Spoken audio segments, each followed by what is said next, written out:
Martinez and his Algebra 2 support. Let us begin with question 1. On a set of axes, sketch graphs at three different functions, each with x-intercepts at negative 3, 0, 0, 0, 1, 0, and 4, 0, a domain of all real numbers, and a range of y greater than negative 6. Try to make the functions as different as you can while still satisfying all of the necessary conditions. Use different colors so that anyone can tell which function is which.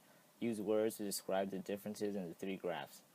Now, what's important about this? Well, the most important part is that you have to have four x-intercepts, one at negative 3, 0, 0, 0, 1, 0, and 4, 0. You have to have a domain of all real numbers and a range of y greater than negative 6. Now, what is this? How does this translate onto a graph? Well, you have to have four x-intercepts at those four locations, but they have to be open circled because they give you in parentheses. Now, if they gave you in brackets, now you would use closed circles. That's one key part.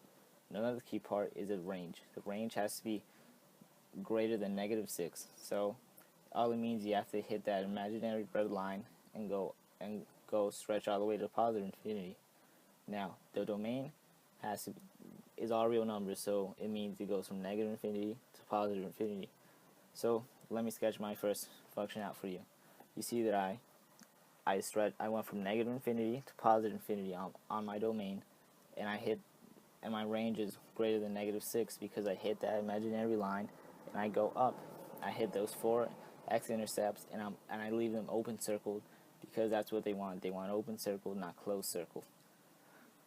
My domain is right there on those arrows, and it goes from negative infinity to positive infinity.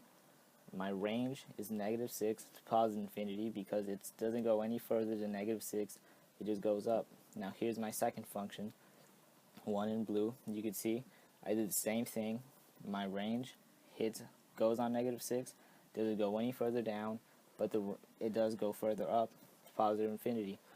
My domain, same thing, negative infinity to positive infinity, and it indicates that with those two arrows.